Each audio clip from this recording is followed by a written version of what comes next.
Hey guys, welcome back to Homestead Prepping and Survival. Well, I bought some hydraulic fluid and filled her up. Man, the hydraulics respond great when it's full of hydraulic fluid. And I was like, well, I might as well go ahead and try to learn how to take this backhoe attachment off.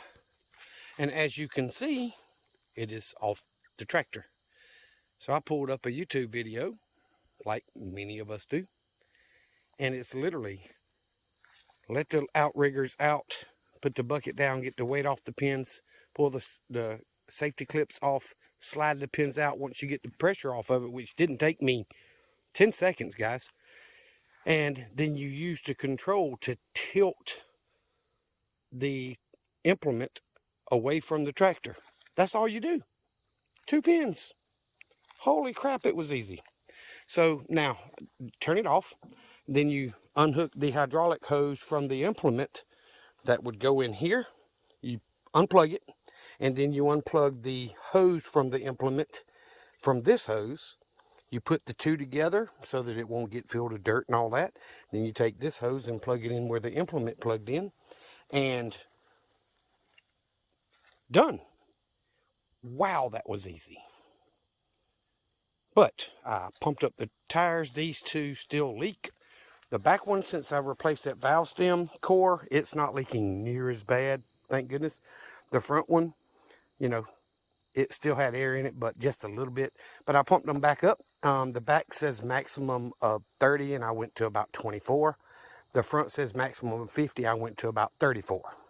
So I don't want to overdo them. They're not brand new tires, but that's plenty hard as well. And then I checked this side. They were a little bit low, but they don't typically leak down to where I have to add them. But either way, I've ran the tractor 3 or 4 times this evening before it got dark, and it's cranked and ran just fine.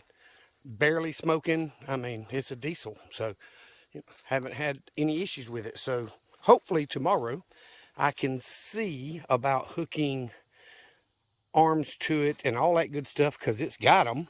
I've got to learn how to do it with this tractor so I can connect my bottom plow, I can connect my disc harrow, all that.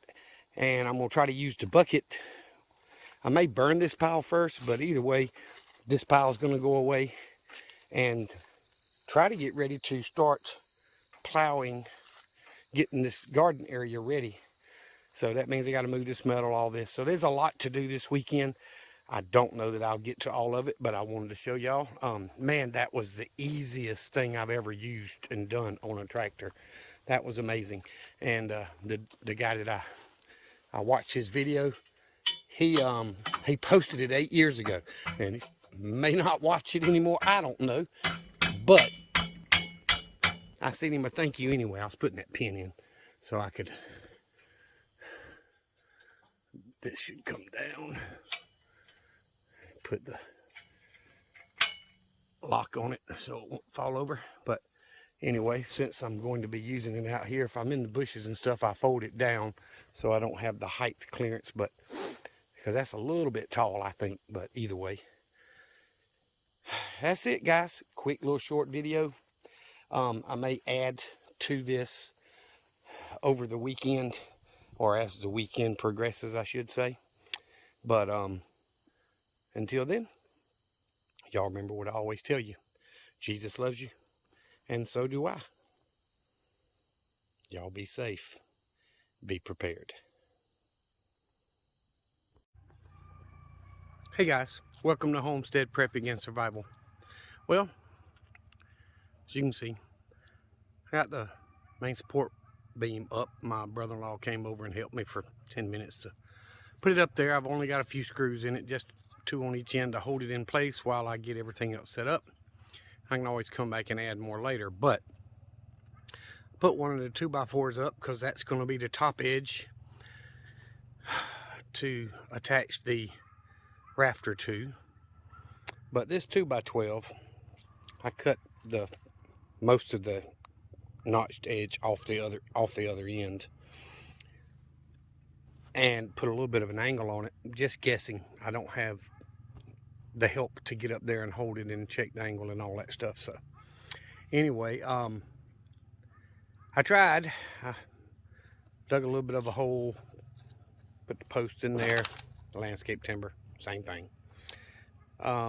Threw some little support legs on it so to stand up. Put some screws in here so I could lay this 2x12 on there and get the top edge set in place up here. Problem is, I can't get it to slide and give as I get it up. This board weighs a ton. It's all I can do to get it up there and then try to slide it, and it's just not wanting to slide from this end, so making it about impossible to do. And my brother-in-law is not able to come back and help me this evening, and my son-in-law's working. Daughters aren't strong enough, so don't know. He said he'd try to help me tomorrow, so we'll see how that goes. But I'm gonna go ahead and put up another 2x across the other end. I got a little piece of the scrap metal there to make sure that I had the room I wanted above that 2x4 up top for the metal, and it gives me a place to slide another 2x4 flat under it to help it seal against the existing metal. It's the way we did the other side. It worked out well. I don't have any leaks. So I'm going to continue that part, and I've got another landscape timber there. So I'm going to try to get it marked where it's got to be and go from there. But there's no way I can pick this 2x12 up and get it up there by myself. It's just not possible. I'm too old, and Rocky Mountain spotted fever's kicked my butt for too many years to be able to muscle that up by myself. But you know, 15 years ago I could have done it. But whatever, you gotta accept what you gotta accept, right? So I also got out here messing with the Yanmar earlier and checked the oil for the engine, and it's full. The problem is it smells like diesel, not like oil. So I'm planning on, before I do any serious running with this thing, it's draining all of that and putting fresh oil in it, hopefully with a fresh filter. So I got to get Marlin cereal and all off of it and go to the parts place next week and get the oil for it. I've got oil in the barn, but I'm not sure it's the right stuff for a diesel engine. So that and a new oil filter. I'll probably buy an extra one or two just to have on hand, and get the oil changed on that before I do too much work on it. So yesterday I told y'all I pumped up the tires. I put about 24 in the back, I think, and about 34 in the front. The back still had 2021 in it today, so it's not leaking real fast. And then the front was down to like 5 psi, so it dropped a lot.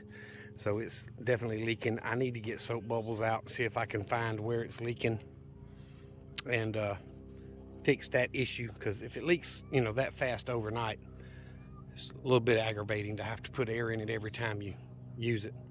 So anywho, physically not strong enough or young enough to put this board up. My son's in California, so he can't come by and help me. So I think I'm just going to work on putting the other 2x4s up, get that ready for tomorrow, and work on clearing some more boards from the old nails and screws. I've had the chickens out most of today, so they're getting ready to go to roost. But either way, it's tough when you're doing it by yourself. There's a lot of things you can do by yourself that's just not comfortable. But there's also a lot of things you flat physically can't do by yourself. And apparently, this is one of those that I just don't have the strength. Sorry, I'm picking up a board with a nail in it. Don't have the strength to do by myself. So, come to terms, I'm going to have a helper to at least get the main framing done, so that I can do the rest by myself. You know, I mean, I know I can put the metal up there, I can slide it up, get it in place, screw it down. You know, I think I got plenty of the screws. So it's just a matter of time. So I'm going to go ahead and tinker away on this thing, and figured I'd show y'all what I've got done. And if I manage to get anything done tomorrow, I'll add to this video and give you an update on it. Thanks for watching, guys. All right, well, that's all I can get done today by myself. I went ahead and dug the hole over there for the end of the post, but I don't have any more scrap lumber to hold that leg up, so it's going to need to be this beam, this rafter put up and attached, and then this outside, I can't remember what you call the outside board, but anyway, support for the rafters to go up, then put that post in place and screw it to it so they'll all have a fixed point attached to the building. Then I can put that rafter up. So that's all I can do by myself. There's no way for me to pick this board up. It's got to weigh 100 pounds. I mean, it's at least 75. It's a lot when you get to the second step up on the ladder and trying to manhandle that weight up. When I got it up there, I just couldn't get it to slide when I got up there. So I got down and I slid it a little bit and got up there and needed to move a little more, and it wouldn't move, and ended up letting it down to that little board there I've got to protect the water line, and let it down from there, and then dropped it to the ground and hit my receptacle on the end of my cord and shattered it, destroyed it. So I have to put another one on there, creating more work by trying to do it by myself. The chickens are still out, so that's all I can do. Get my tools put up. I might work on that extension cord in a little bit, but for right now, this is it. Now, that wire hanging out was the lights off the old lean-to.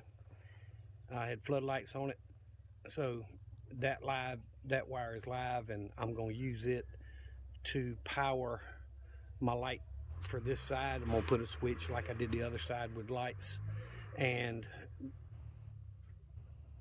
I'm going to end up with the floodlights again, one on this end, one on that end, possibly one on that end. I don't know. That other one works pretty good, but either way, definitely one on this back end back here, because let me get the camera right back here, because it'll shine toward the chickens, and that other light on the opposite end of the play area where the grandkids play lights up most of the chicken pen, and this one will catch any predator that comes from this side, you know, from the fruit orchard side toward the chicken pen, and it'll light up. And typically when a light comes on and a predator's sneaking up, they'll take off running. I've watched armadillos and possums and all that take off running when the floodlight comes on and picks them up when they're coming up to get the cat's food or whatever. So the lights work as a security deterrent for predators, and also, you know, the two-legged problems. So somebody coming by in a big piece of equipment. Yeah, semi or dump truck. But anyway, thought I'd add a little bit to it. See y'all tomorrow.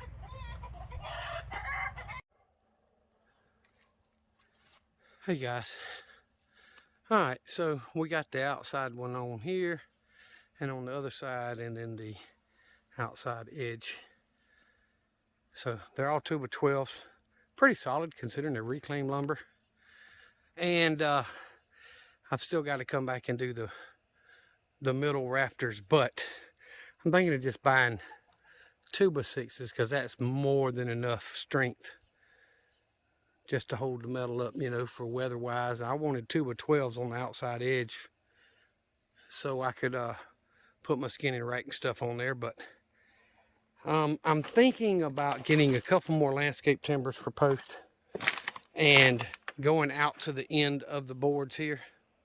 That'll make it another 1.5 feet wider, as you can see. But it's a little over 12 foot wide now from the barn to the post. So I could get my tractor, or both tractors, in there, the backhoe attachment, the lawnmower, have plenty of room to store all that over here. So that's what I'm thinking of doing. Just to make it longer. We got work involved in getting them boards up, and you know, I had a buddy from work come to help me, and my brother-in-law come over and helped a little bit. So anyway, we got it up, got it attached. It won't come down. It's pretty solid considering there's nothing on there but the outdoor frame. It just barely wobbles side to side. It don't at all toward the building, of course. But I think for all the effort I'm putting into this, why not get that extra 1.5 feet of width out of it? But I really don't know if my metal's even long enough. I'm pretty sure this stuff is. I don't know how much I've got, so I may end up having to put a piece and then add another piece to make it long enough. So that's my dilemma, is do I want to go ahead and make it a little bit wider so that I've got a little more room, or just leave it like that? It's got a much more drop to it from the roof down, pitch wise, than the other side does. So I'm not worried about the pitch of it, but that's pretty big in my book. Let me get out here so y'all can see. But you know, looking at that side and then look at this side, we've got more pitch on this side. It's pretty close to what that angle is all the way out. It's a little bit off, but not much. So there's plenty of pitch for water runoff and so on. So I don't know. I would have to have another helper to take that back down and move it to the new post, but I could put the post up first and maybe cut another 2x12 since I've got them to go between the two, and then just take that one down. That would probably be the easiest way, where I could do it with just one helper easily. Mike could do it by myself. If I put some boards up there on the post so I could set it up on. So I could probably do that myself, but picking up a couple landscape timbers and some 16-foot long 2x6s would be plenty strong enough. But I don't know. I don't know what I'm gonna do yet, but I got started on it. That's the big thing, is we made progress. So there was no way. I tried putting this first board up by myself, and of course it didn't come out right up here. But we put a board onto those two ledgers and then screwed this to that, so it can't possibly pull off. And there's enough room for the metal to slide right up under the edge of the metal that's already on the building up here. So it will be seamless all the way down, just like we did the other side basically. So anyway, I wanted to show y'all what we've got done. Made a little bit of a mess, but not bad. We fooled around with the Yanmar a little bit and got the lift arms put on there. So I've got to get my center hitch pin, the third arm for the middle, off the tractor and bring it over here. But these two are on. The hydraulics work. It stays where I put it. So that's a good thing. That means I can go ahead and hook to the bottom plow and pull, or I can go ahead and get the harrow out and just harrow this ground up until I get it broke up good. The bottom plow, this tractor I think is a 35 horse. It's about the same as my Harry Ferguson. So it should pull that bottom plow, because my old one did. This is a 4-wheel drive where the other one's not. So that should help a little bit. But either way, made some progress on the Yanmar this weekend. We made some progress on the lean-to off the side of the mini barn. So I just keep pecking away at it until I can get a little bit more done and get finished with it before it gets to the middle of summer, I hope. So just want to give y'all an update. I'm gonna go over here and I'll show y'all the chickens. I've had them out most of the day. They've kind of enjoyed running around and doing what they wanted to today. I even gave them scratch a couple different times. But it got rather warm today. It got close to 80 degrees, or in the low 80s or upper 70s at least today. See, if I come out, they think I'm gonna throw them some more scratch. But it's getting later in the evening. They're getting ready to go back to their roost. We'll see how things go. I have not gathered the eggs today, but I did walk in there to count how many I had earlier. And 3 hours ago, I think I had 13 in there. So I'm going to get at least 13 today, which is not a bad day. But guys, I appreciate y'all for watching and keeping up with the channel. Please follow on Rumble, subscribe on YouTube, and share the channel when you can. That's the only way I'm going to be able to grow. As y'all know, YouTube is actively suppressing homesteading, patriot type channels because it's not what they like. So there's no way I'm going to grow. We were up to 325. Somebody either got unsubscribed or unsubscribed. There's no way to tell with YouTube. Then got back down to 324. So I would appreciate y'all's help in doing that and sharing the channel and subscribing if you have not done so already. And y'all remember the two things I always tell you that's more important than anything else. Jesus Christ loves you, and so do I. Y'all be safe, be prepared.